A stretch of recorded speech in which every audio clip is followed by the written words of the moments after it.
कृष्णा। जगत गुरु श्रील प्रभुपाद की जय।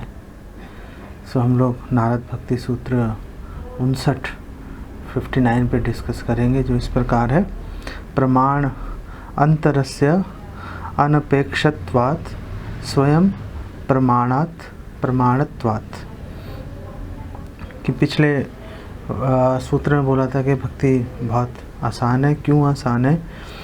सबसे आसान इसलिए है भक्ति क्योंकि ये किसी अन्य प्रक्रिया या प्रोसेस पर निर्भर नहीं करती। उसकी प्रामाणिकता की एविडेंस देने के लिए, साक्षी देने के लिए जो भक्ति है वो स्वयं प्रमाणत्वात्, वो अपने आप में स्वयं प्रमाण है वो बेसिकली। तो यहाँ पे नारद जी ये बात कर रहे हैं, इस पे डिस्कशन करते हैं। आज अनुलंबित भुजाओ कनकावदातु संकीर्तनेक पितरौ कमलायताक्षो विश्वम्बरो द्विजवरौ युग धर्म पालो वंदे जगत प्रिय करो करुणावतारो। वंदे श्री कृष्ण चैतन्य नित्यानंद सहोदितौ गौड़ोदय पुष्पंदो चित्रो छंदो तमोनुदो पंचतत्वात्मकं कृष्णं भक्त रूप स्वरूपकं भक्तावतारम भक्ताख्यम नमामि भक्त शक्तिकम। श्री कृष्ण चैतन्य प्रभु नित्यानंद श्री अद्वैत गदाधर शिवासदि गौर भक्त वृंदा। हरे कृष्ण कृष्ण कृष्ण हरे हरे, हरे राम राम राम हरे हरे।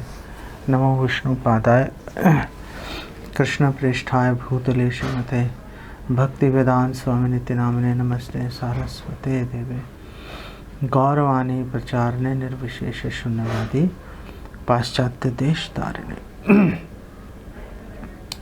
वैराग्य विद्या निज भक्ति योगा शिक्षार्थम एकः पुरुष पुराना श्री कृष्ण चैतन्य शरीरधारी कृपाम्बुतेर्यस्तम अहम प्रपत्ते। हरे कृष्णा। तो यहाँ पे बात कर रहे हैं कि भक्ति को किसी अन्य प्रमाण की आवश्यकता नहीं है, वो स्वतः अपने आप में प्रमाण है। आपको बाहर से आके कहीं से कोई सर्टिफिकेट लाने की ज़रूरत नहीं है। तो हम बात करेंगे प्रमाण के ऊपर, और किसी और पर निर्भर नहीं है, आश्रित नहीं है। इसका मतलब स्वतंत्र है। क्यों स्वतंत्र है? स्वतंत्रता का क्या अर्थ है? इसके ऊपर भी हम आज चर्चा करेंगे और कुछ एग्जाम्पल्स भी देखेंगे। तो हम सबको पता है कि प्रमाण 3 प्रकार के होते हैं: प्रत्यक्ष, अनुमान और शब्द। प्रत्यक्ष प्रमाण तो है जो हमें सामने ही दिख रहा है। सूर्य दिख रहा है, चंद्रमा दिख रहा है, आसपास लोग दिख रहे हैं, वृक्ष इत्यादि वस्तुएं दिख रही हैं। तो हम उनको देख के हमें पता चल जाता है कि हाँ, इनका स्वरूप ऐसा है, इनका आकार ऐसा है। एक गाड़ियाँ चल रही है, 100 की स्पीड पे चल रही है, देख के समझ में आ जाता है। लेकिन ये जो प्रत्यक्ष प्रमाण है, इसको हालांकि सबसे ज़्यादा प्रेवलेंट यही है, सबसे ज़्यादा लोकप्रिय यही चल रहा है। लेकिन ये जो प्रत्यक्ष प्रमाण है, इसके ऊपर शूद्र विश्वास करते हैं। जो बुद्धिमान लोग हैं वो इस पे विश्वास नहीं करते। फॉर एग्ज़ाम्पल, अगर कोई स्थान बहुत साफ़ लग रहा है, या किसी के हाथ बहुत साफ़ लग रहे हैं, या खाने की प्लेट बहुत साफ़ लग रही है, तो ज़रूरी नहीं है वो साफ़ हो। अगर हम इंस्ट्रूमेंट से देखें तो पता चले कि वो कीटाणुओं से भरी पड़ी है चीज़, हाथ कीटाणुओं से भरे पड़े हैं। पीछे एक रिपोर्ट भी आई थी जिसमें बता रहे थे कि सबसे ज़्यादा जो कीटाणु हैं ये 5 स्टार होटल्स के जो जितने भी सर्वर्स होते हैं, वेटर्स होते हैं, उन्हीं के हाथ में। हालांकि दिखने में सबसे साफ़ वही लगते हैं उनके हाथ, लेकिन अगर चेक किया जाए तो उन्हीं के हाथों में वो ई कोली ऐसे कुछ एक वायरस था, वो सबसे ज़्यादा उन्हीं के हाथों में पाया जाएगा। तो दिखने में कुछ और लग रहा है। ऐसे ही इसके ऊपर एक मजाक भी करते हैं कि एक टीचर ने स्टूडेंट से पूछा कि अमेरिका दूर है कि सूरज? तो उसने बोला अमेरिका दूर है। तो टीचर को गुस्सा आ गया, उसने बोला तुम्हारा दिमाग ख़राब है, अमेरिका दूर कैसे है, सूरज दूर है। कहा नहीं सर क्या बात कर रहे हो, यहाँ से तो सूरज दिख रहा है, अमेरिका दिख ही नहीं रहा, तो निश्चित रूप से ज़्यादा दूर होगा इसलिए नहीं दिखाई दे रहा। तो ये जो प्रत्यक्ष प्रमाण है इसके ऊपर शूद्र लोग ज़्यादा रिलाई करते हैं, ज़्यादा उस पर इम्पोर्टेंस देते हैं बजाय कि बुद्धिमान लोगों के। बुद्धिमान लोग अलग चलते हैं, इसीलिए तो शूद्र बोलते हैं क्या तुम हमें भगवान दिखा सकते हो, क्योंकि जब तक वो देखेंगे नहीं तब तक बात नहीं बनती, तब तक उनको विश्वास नहीं होता। इसीलिए आप देखो कि आज की तारीख में ऑडियो के साथ में विजुअल की बहुत रिक्वायरमेंट बड़ी तेज़ी से बढ़ी है।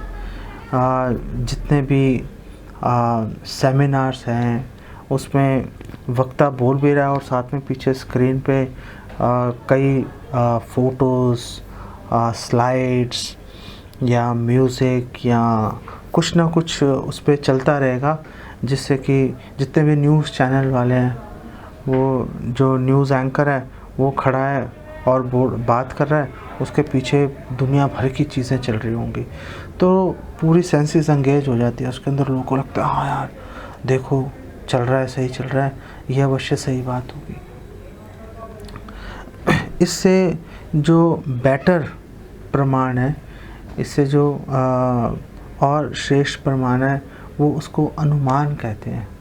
अनुमान का मतलब है कि दिख नहीं रहा, लेकिन जैसे सर्कमस्टेंशियल एविडेंस होती है कि अच्छा ये ऐसे है तो ऐसे होगा। जैसे अगर अनुमान लगाते हैं कि सपोज़ आप दिल्ली से पंजाब जा रहे हो, अमृतसर, तो 450 किलोमीटर है, तो अगर आप 100 की स्पीड पे चलाओगे, बीच में एक ब्रेक लोगे तो 6 घंटे में पहुंच जाओगे। तो अनुमान लगा लेते हैं वो कि ऐसे इतनी देर में व्यक्ति पहुंच जाएगा। वो अब 6 बिल्कुल एग्जैक्ट नहीं होता, कई बार 6 के 5.5 घंटे भी हो सकते हैं, 6 के 7 घंटे भी हो सकते हैं, डिपेंड करता है, कहीं ट्रैफिक में फंस गए तो टाइम लग जाएगा। तो लेकिन एक अनुमान होता है, उस अनुमान के आधार पर आगे वो लोग डिसीज़न या कम्युनिकेशन आगे लोग कर देते हैं। जैसे एक उदाहरण देता हूँ आपको, जैसे बोलते हैं कि रवि मोटा है। अब रवि है मोटा है और दिन में नहीं खा रहा वो, तो अनुमान लगा लिया कि रात में खा रहा होगा, इसका मतलब, क्योंकि बिना खाए मोटा कैसे होगा, दिन में खा नहीं रहा, तो एक ही पॉसिबिलिटी बच गई। तो अनुमान लगा लिया, उसके बिल्कुल करीब जाकर व्यक्ति पहुंच जाता है। तो ये अनुमान होता है, अनुमान को भी प्रमाण के रूप में स्वीकार किया जाता है। और तीसरा जो बेस्ट जो प्रमाण होता है उसको शब्द प्रमाण कहते हैं। शब्द प्रमाण का मतलब जो हमारे शास्त्रों में लिखा हुआ है, और शास्त्रों के अंदर भी मध्वाचार्य कहते हैं कि जो वैष्णव शास्त्र हैं, जहाँ पर जैसे भागवतम, जैसे महाभारत, तो जो वैष्णव शास्त्र हैं उनकी सर्वोच्चता स्वीकार की जाएगी। और जो बाकी शास्त्र हैं, अगर उनके अंदर जो शिक्षाएं या जो भी इंफॉर्मेशन दी है, अगर वो वैष्णव शास्त्रों के अनुरूप है तो एक्सेप्ट कर लेंगे। अगर कुछ विरोध आ रहा है तो वैष्णव शास्त्रों की बात मानी जाएगी, दूसरे शास्त्रों की बात नहीं मानी जाएगी।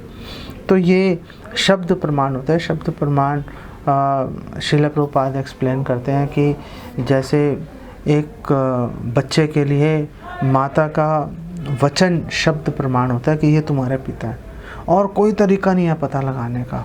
आप कितने संसार के अंदर कितने लोगों के डीएनए टेस्ट कराओगे, तो अगर श्योर शॉर्ट वे आपको चाहिए पता लगाने के लिए कि पिता कौन है मेरा, तो माता बताएगी देखो वो है आपका पिता, तो बस वो शब्द प्रमाण हो जाता है।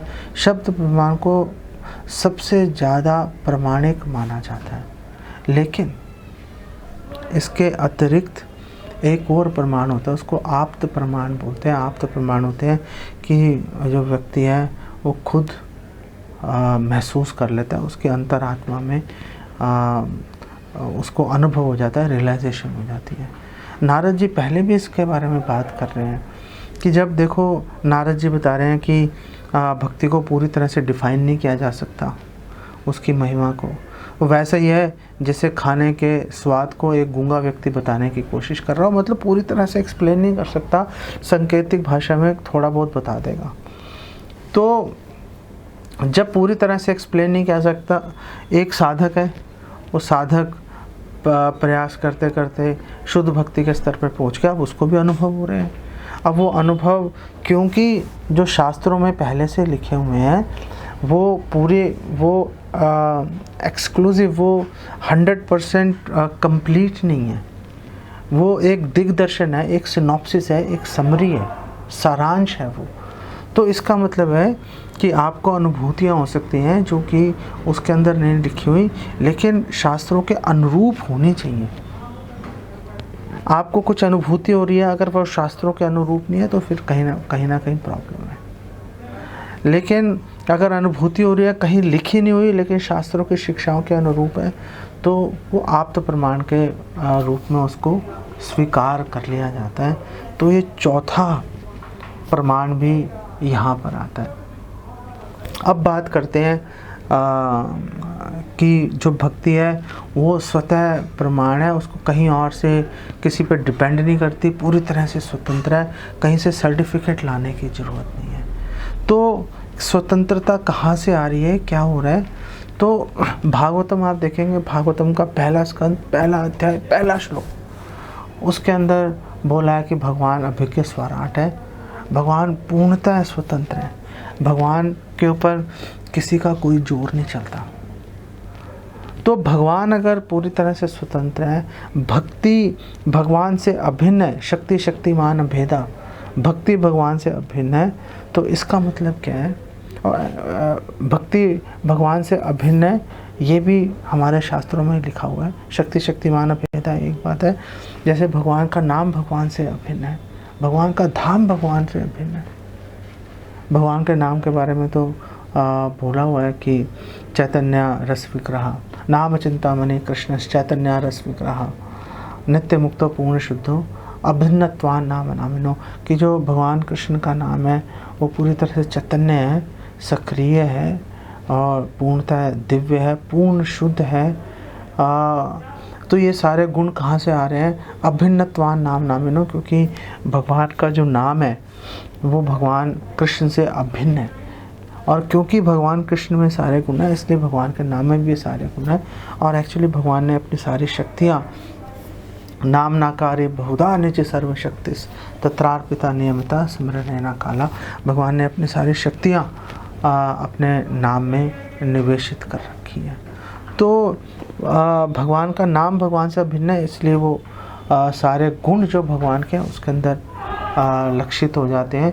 इसी प्रकार से भक्ति क्योंकि भगवान से बिल्कुल अभिन्न है और क्योंकि भगवान स्वतंत्र है, इसलिए भक्ति जो है वो भी पूर्णतः स्वतंत्र है। और विश्वनाथ चक्रवर्ती ठाकुर भी अपने ग्रंथों में इसकी व्याख्या और इसकी पुष्टि कर रहे हैं। स्वतंत्रता का मतलब क्या है? इसके कई तरह से हम इसके कई अर्थ, कई अलग अलग दृष्टिकोण से इस स्वतंत्रता को हम देख सकते हैं। एक एक करके उन सभी विषयों के ऊपर हम नज़र डालते हैं। तो पहली बात यह है कि जो स्वतंत्रता का मतलब है कि जो भक्ति के परिणाम है वो प्रयास पर निर्भर नहीं करते। ऐसा नहीं है कि आपने प्रयास किया और बिल्कुल एग्जैक्ट शास्त्रों के अनुसार पूरी निष्ठा से आपने प्रयास किया तो आपको फल मिल ही जाएगा, ऐसी कोई गारंटी नहीं है किसी भी तरह की। भक्ति पूरी तरह स्वतंत्र है, आपको परिणाम मिलेगा, नहीं मिलेगा। इसका एग्जाम्पल आपको बताते हैं। भक्ति रसामृत सिंधु में रूपा गोस्वामी इसका उदाहरण देते हैं। वहाँ पे वो भगवान कृष्ण की दो लीलाओं का आपस में कंपैरिजन कर रहे हैं, तुलना कर रहे हैं। एक कालिया दमन की लीला और एक ब्रह्म विमोहन लीला। और श्रील रूपा गोस्वामी कह रहे हैं, कृष्ण प्रसादम अक्रोध अपराधयतेपि पादांकम एव किल कालिय पन्न गाय। कालिया नाग ने अपराध किया, भगवान को मारने का प्रयास किया, पूरी जो झील थी उसको विषैला बना दिया। इतना विषैला था कि जो भाप उठ रही थी, कोई पक्षी ऊपर से उड़ेगा मर के गिर जाएगा नीचे, इतना विषैला बना दिया। लेकिन भगवान ने उस पर दया कर दी, भगवान कृष्ण ने, और उसके फनों पर पन्ना गाया, उसके फनों पर भगवान ने अपने चरण चिन्ह अंकित कर दिए कि अब गरुड़ तुम्हें नुकसान नहीं पहुंचाएगा, मेरे चरण चिन्ह तुम्हारे सिर पर मस्तक पर अब अंकित होंगे।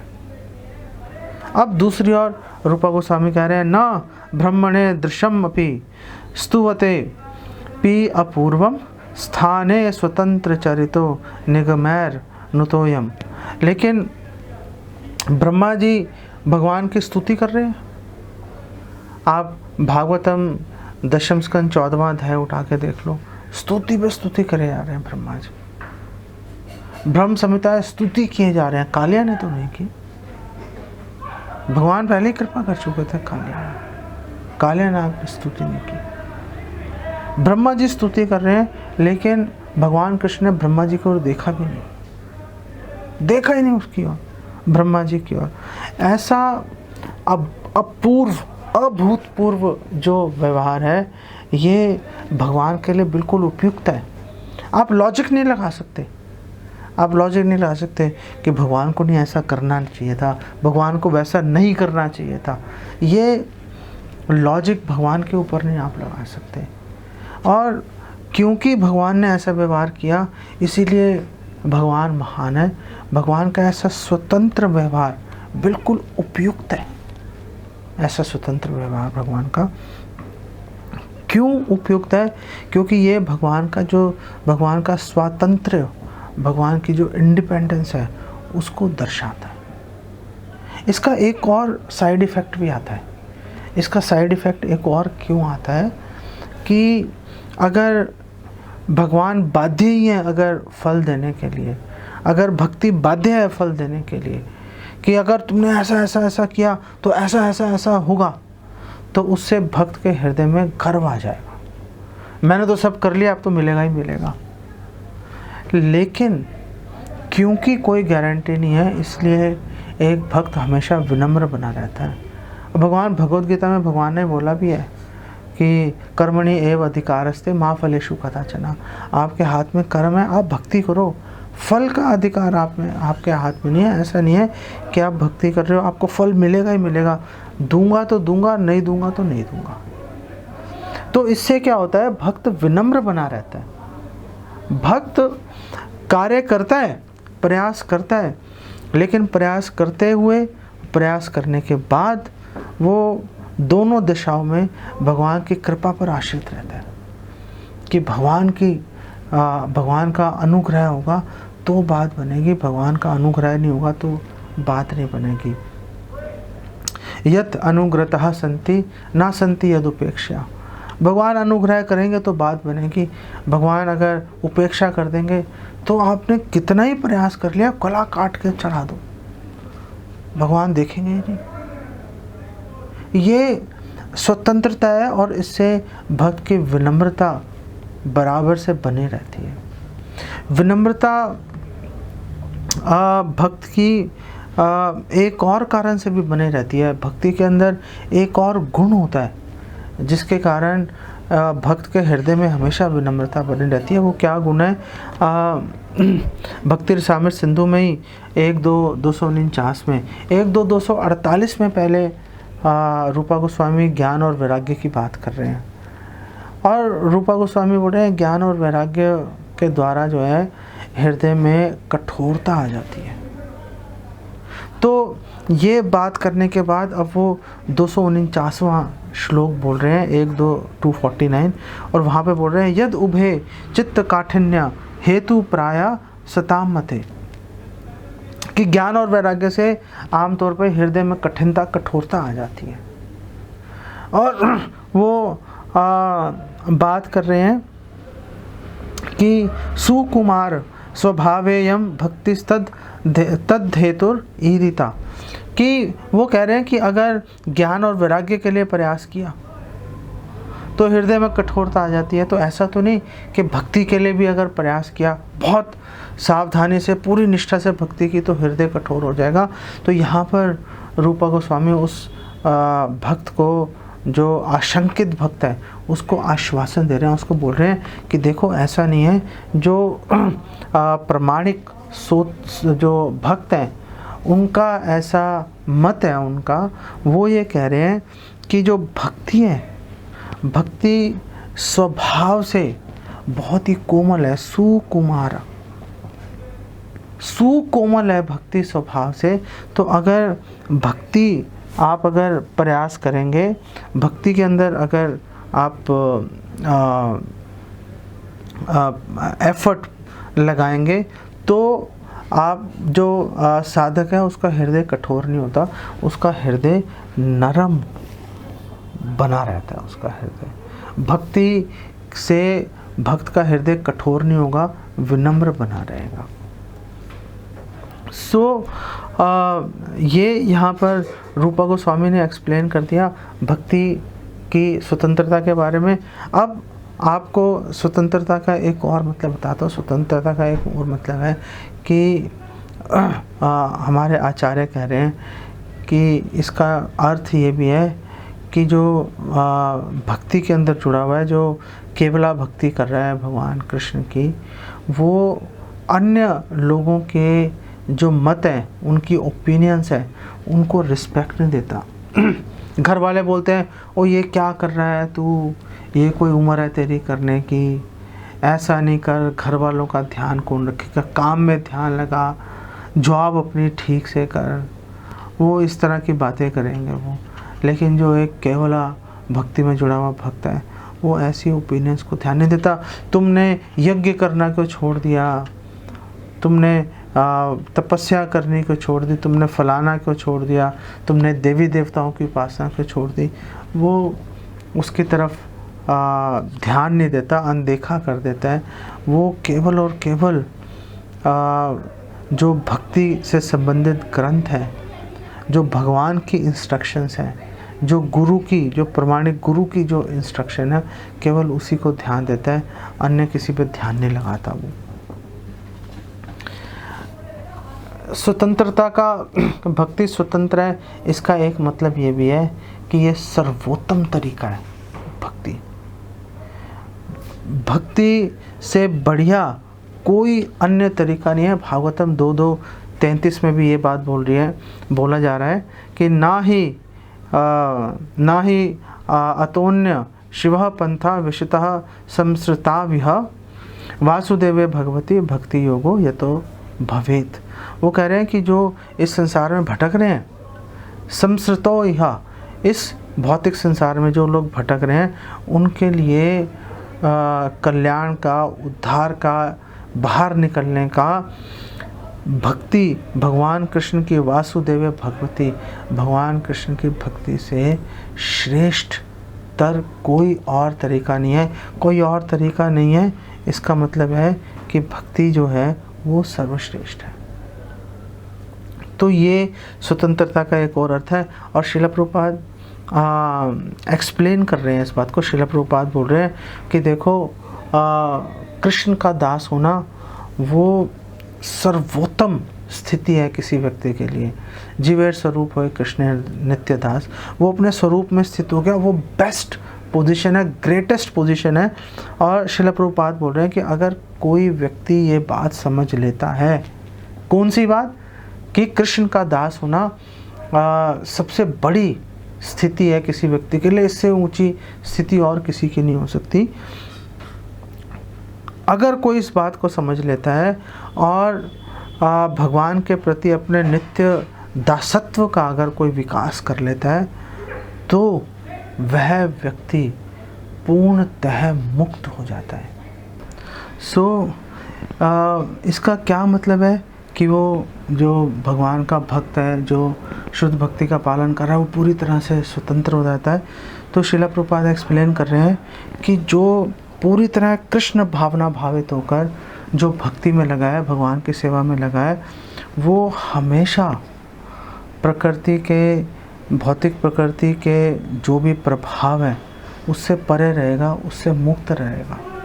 इसका मतलब क्या है कि ऐसा नहीं है कि भक्त कोई सर्दी होगी तो अलग व्यवहार करेगा, गर्मी में अलग प्रभाव करेगा, सुख में अलग व्यवहार करेगा, दुख में अलग प्रभाव करेगा। स्थित प्रज्ञ की तरह जो भक्त है वो व्यवहार करता है, पूरी तरह से प्रकृति के गुणों से ऊपर उठकर। डिस्टर्ब नहीं होता उसका माइंड जो है किसी भी परिस्थिति में, किसी भी सिचुएशन के अंदर विचलित नहीं होगा। उसका मन सिर्फ हमेशा भगवान के चरण कमलों में निवेशित रहेगा।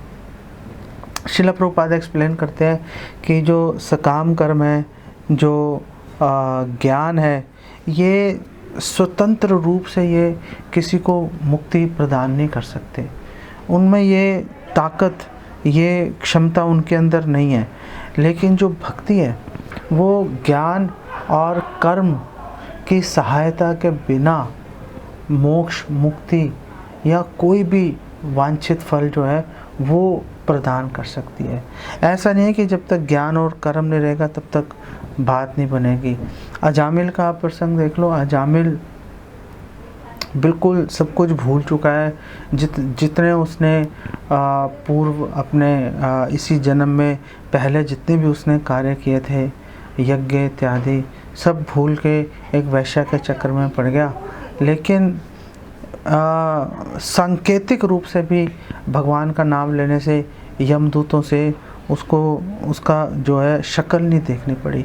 यही बात यहाँ पे प्रभुपाद बोल रहे हैं कि जो कृष्ण भावना भावित व्यक्ति है, जिसने अपना मन भगवान पे निवेशित कर रखा है, वो कभी यमदूतों की शक्ल नहीं देखता। सपने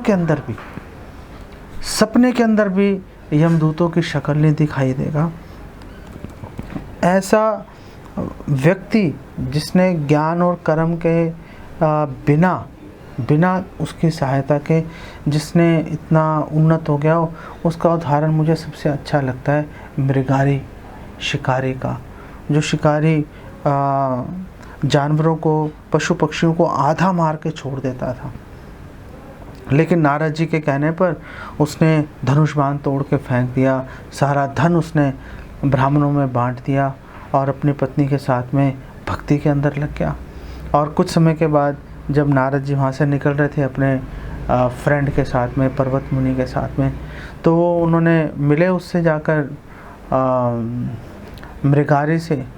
तो देख के बहुत खुश हुए कि मृगारी कूद कूद के आ रहा था ताकि कोई चींटी भी उसके पैरों के नीचे आके उसको कोई नुकसान ना पहुँचे। तो ऐसे गुण जो हैं वो एक भक्त के अंदर अनायास ही उत्पन्न हो जाते हैं। वो उसको अलग से कोई उसके लिए प्रयास उसको नहीं करना पड़ता। तो स्वतंत्रता का, कि भक्ति स्वतंत्र है, उसका एक मतलब ये भी है कि भक्ति किसी भी भौतिक परिस्थिति पर निर्भर नहीं होती कि अमीर होंगे तो भक्ति करेंगे, शरीर स्वस्थ होगा तो भक्ति करेंगे, मन पूरी तरह से हमारा शांत होगा तो भक्ति करेंगे। ऐसा नहीं है। भागवतम के इस श्लोक में 2-2-5 के अंदर इसी विषय में जानकारी दे रखी है और वहाँ पे बोला है, चिरानी किम पथि न संति दिशंति भिक्षाम नैवांघ्रिपः परभृतः सरितोपि अशुष्यन् रुद्धा गुहा किम अजितो वती नोपसन्नान कस्माद भजन्ति कवयो धन दुर्मदान। कि क्या सड़क पे अब फटे पुराने कपड़े मिलते नहीं हैं क्या? अभी फटे पुराने कपड़े सड़क पे मिल जाते हैं क्या? जो वृक्ष जो कि परोपकार के लिए जी रहे हैं, क्या उन्होंने अब फल देना मना कर दिया, बंद कर दिया है? और वृक्ष तो कोई पैसा नहीं लेता, वो तो दान के रूप में अपने फल दिए ही जा रहे हैं। तो क्या नदियाँ सूख गई हैं? आपको पानी नहीं मिलेगा, नदी से आपको पानी मिल जाएगा क्या? पहाड़ों की गुफाएं सब बंद हो गई हैं कि आपको आश्रय नहीं मिलेगा रहने के लिए? और क्या सबसे बड़ी बात यह है, क्या भगवान ने अपने शरणागत भक्तों की रक्षा करना छोड़ दिया है क्या? जो आप इस तरह से चिंतित हो रहे हो, तो फिर जो कह रहे हैं कि जो विद्वान भक्त हैं वो आखिर अपने धन के मद में चूर लोगों के पास आखिर क्या करने जाते हैं? तो वो जाते हैं उनका कल्याण करने के लिए, वो अलग बात है। तो कहने का मतलब है किसी भी जो परिस्थिति है, कोई भी परिस्थिति, आप दरिद्र हो, भूखे हो, आप बीमार हो, कोई भी परिस्थिति होगी, कोई भी परिस्थिति रोक नहीं सकती। और इस कौन में हमारे इतने बड़े बड़े उदाहरण हैं कि भक्तों के भगवान के रक्षा करते हुए विग्रह के उनका पैर टांग उड़ गई बम से, लेकिन फिर भी भक्ति में कोई कमी नहीं आई। भक्तों को कैंसर या और कई बीमारियां हो गई। एक उदाहरण तो जयानंद प्रभु ही है। जयानंद प्रभु को कैंसर था, उन्होंने अपने इलाज के लिए $5000 बचा के रखे हुए थे, वो भी उन्होंने प्रभुपाद को दे दिए, पुस्तकों को छपवाने के लिए, उनके वितरण के लिए। और श्रील प्रभुपाद ने उनके मरने के बाद बोला, श्रील प्रभुपाद ने, कि मुझे तुमसे बड़ा विरह हो रहा है। कैसे विरह हो रहा है? वो है ही ऐसे भक्त जयानंद प्रभु। हॉस्पिटल में उनको भक्तों ने एडमिट कराया तो बेड बहुत अच्छा था हॉस्पिटल का, उस बेड को प्रभुपाद का व्यासासन बना के खुद ज़मीन पे लेटे हुए हैं कि प्रभुपाद, ये बेड बहुत अच्छा है, प्रभुपाद को यहाँ पे विराजमान होना चाहिए। ऐसे भाव वाले भक्तों की आवश्यकता है। ऐसे भाव, ऐसे जिनका ऐसा विचार होता है, किसी भी परिस्थिति से प्रभावित नहीं होते।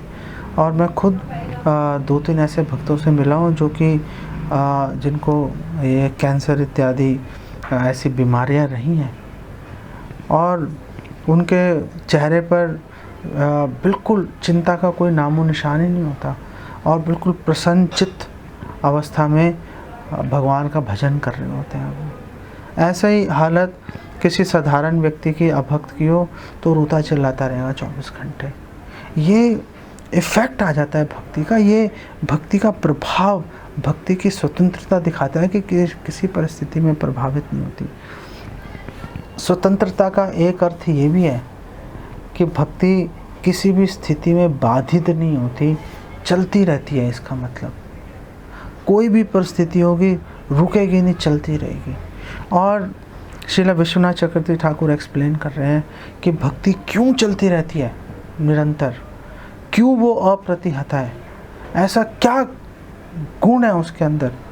तो विश्वनाथ चक्रवर्ती ठाकुर एक्सप्लेन कर रहे हैं कि भक्ति से अधिक रुचिकर, अधिक रसीली वस्तु इस पूरे संसार में उपलब्ध नहीं है। तो जिसके हाथ में ये रसीली भक्ति आ जाती है, वो इसका आस्वादन किए बगैर रह ही नहीं पाता। और क्योंकि भक्ति का आस्वादन, उस रस का आस्वादन करते करते वो कभी भी आघाता नहीं है उसका मन भक्त का, इसीलिए वो कभी भी भक्ति को रोक नहीं पाता किसी भी परिस्थिति में, इसीलिए भक्ति अप्रतिहत है। क्या ऐसे कॉन्क्लूजन्स निकाल के लाते हैं। परम दृष्टवा निवर्ते थे, अगर श्रेष्ठ रस मिल जाएगा, नीचे की चीज़ें अपने आप छूट जाएंगी, अपने आप छूट जाएंगी। कोई अलग से उसके लिए प्रयास करने की कोई आवश्यकता नहीं है उसके लिए।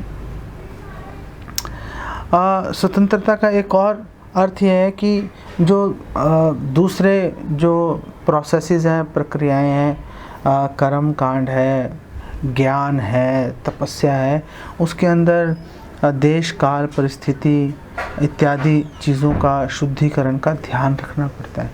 भक्ति में ऐसा कोई ध्यान नहीं रखना पड़ता। भक्ति पूर्णतः स्वतंत्र है ऐसी सभी कंसिडरेशन से। और विष्णु धर्मोत्तर में बताया गया है, न देश नियमस्तत्र न काल नियमस्तथा नोचिष्टादो निधेशश्च श्री हरेर नामने लुब्ध का, कि ओ शिकारी, भगवान का हरि नाम जपने में और भगवान की सेवा के निमित्त अन्य कोई भी कार्य करने में, जैसे आपने पोछा लगाया, भगवान का श्रृंगार कर रहे हो, आरती कर रहे हो, वो कह रहे हैं कि कोई इसमें हार्ड फास्ट रूल नहीं है। आप प्रचार कर रहे हो, कुछ भी कर रहे हो, भक्ति से संबंधित जो भी कार्य हैं, जो भी कार्य भक्ति से संबंधित है, भगवान की सेवा से संबंधित है, उसमें कोई हार्ड एंड फास्ट रूल नहीं है। ऐसा नहीं है कि इसी समय पर करना पड़ेगा, ऐसा नहीं है कि इसी स्थान पे होगा, ऐसी परिस्थिति में ही होगा। कोई ऐसा नियम नहीं है। आप भगवान के नामों का जप कीर्तन किसी भी समय कैसी भी परिस्थिति में आप कर सकते हो। इवन आप अगर दूषित अवस्था में भी हो तो भी निषेध नहीं है। दूषित अवस्था जैसे माताएं हैं, मासिक धर्म आता है उनको हर महीने, तो बाकी और कोई काम नहीं कर सकती, जैसे मंदिर चलो जाना वर्जित है इत्यादि, भगवान की वर्शिप करना वर्जित है, लेकिन हरि नाम करना बिल्कुल वर्जित नहीं है। आप हरि नाम जप करो, कीर्तन करो, उसके अंदर कोई भी रुकावट नहीं है, कोई निषेध नहीं है। किसी भी परिस्थिति पर वो प्रभावित नहीं कर पाती भक्ति की प्रक्रियाओं को। पद्म पुराण में बताया गया है, सकृत अपि परिगीतम श्रद्धया हेलयावा भृगुवर नर मात्रम तारयेत कृष्ण नाम। और उसमें बता रहे हैं कि हे भृगुवर, अगर किसी ने अनजाने में भी भगवान का नाम ले लिया, चाहे उसने घृणावश उपहास के अंदर भगवान का नाम ले लिया, बिना श्रद्धा के भगवान का नाम ले लिया, फिर भी भगवान का नाम उसको मोक्ष मुक्ति प्रदान कर देगा, सद्गति प्रदान कर देगा। इसमें कोई शंका नहीं है। क्यों शंका नहीं है? क्योंकि भगवान का नाम स्वतंत्र है, भक्ति स्वतंत्र है, भक्ति कुछ भी कर सकती है। भक्ति का स्वतंत्रता, भक्ति स्वतंत्र है, इसका एक अर्थ ये भी है कि हर जीव भक्ति करने का अधिकारी है। ऐसा नहीं है कि फलाने लोग कर पाएंगे, ये फलाने लोग नहीं कर पाएंगे। जैसे सांस लेने का अधिकार हर एक को है, हर कोई सांस ले सकता है, कोई जाति पाति का उसमें भेदभाव नहीं है। ऐसे ही भक्ति जो है इतनी सुलभ है। भक्ति श्रेष्ठता का मतलब सुलभता भी होता है कि कितनी आसानी से आप उसको प्राप्त कर सकते हो, कितनी आसानी से आप उसका पालन कर सकते हो, इससे भी उसकी श्रेष्ठता सिद्ध हो जाती है। इसलिए हमारे आचार्य कह रहे हैं कि क्योंकि हर जीव, कोई भी जीव, मतलब मनुष्यों के अतिरिक्त भी अगर कोई होगा वो भी भक्ति कर लेगा। गजेंद्र ने कर ली, शिवानंद सैन के साथ में एक कुत्ता जा रहा था, उसने भक्ति प्राप्त कर ली। चैतन्य महाप्रभु झारखंड के जंगलों में से जा रहे थे, हाथी घोड़े शेर चीते भालू इन्होंने भक्ति प्राप्त कर ली। सांप भक्ति प्राप्त करके जा रहा है। चैतन्य महाप्रभु की सर्विस, वो तो चलो अनंत शेष है, वो भगवान पर छाया करके जा रहे हैं। कोई भी रुकावट नहीं है किसी के लिए भी। पेड़ पौधे, महाप्रभु ने हरिदास ठाकुर से पूछा पेड़ पौधों का क्या होगा। हरिदास ठाकुर ने बोला कि जब लोग हरि नाम करते हैं, जब आपके अनुयायी, हे महाप्रभु, जब आपके अनुयायी हरि नाम करते हुए सड़कों पे चलेंगे तो जो ये इको गूंजती है कि अगर टकराएगी और वापस आवाज़ आएगी, ये जो इको है, ये जो प्रतिध्वनि है, ये इको नहीं है। ये जो पेड़ पौधे हैं ये भी ज़ोर ज़ोर से आपकी दया से हरि नाम कर रहे हैं और इसी कारण से ये भी भगवत धाम चले जाएंगे। कोई रुकावट ही नहीं है, किसी भी तरह की कोई रुकावट नहीं है। और विश्वनाथ चक्रवर्ती ठाकुर कह रहे हैं कि देखो, भक्ति योग के अंदर जो भक्ति योगी है, जो भगवान की भक्ति में लगा हुआ है, अगर वो काम क्रोध लोभ मोह मद मत्सर्य किसी भी चीज़ों से अगर वो पीड़ित है, उसमें वो दोष हैं, फिर भी वो भक्ति कर सकता है, फिर भी वो भक्ति कर सकता है। और विश्वनाथ चक्रवर्ती ठाकुर कह रहे हैं बाद में जब वो भक्ति करता रहेगा, अनन्य भाग क्षिप्रम भवति धर्मात्मा, जब वो भक्ति करता रहेगा भक्ति के प्रभाव से, क्योंकि भक्ति पूर्णतः स्वतंत्र है और किसी भी नियम कानून के, नियम निषेध के, यम नियम इत्यादि के अधीन नहीं है, उस भक्त का हृदय और चेतना शुद्ध हो जाएगी और ये सारे जो दोष अभी जो उसके अंदर दिख रहे हैं सब गायब हो जाएंगे, सारे दोष साफ हो जाएंगे और वो भगवान की कृपा को प्राप्त कर लेगा। तो ये भक्ति का स्वातंत्र्य है, भक्ति की इंडिपेंडेंस है, भक्ति किसी और चीज़ पे आधारित नहीं है। भक्ति केवल और केवल भक्ति पर आधारित है। साधन भक्ति के बल पर हम भाव भक्ति में जाएंगे, भाव भक्ति के बल पर हम शुद्ध भक्ति में, प्रेमा भक्ति में प्रवेश कर जाएंगे। किसी और साधन की आवश्यकता नहीं है।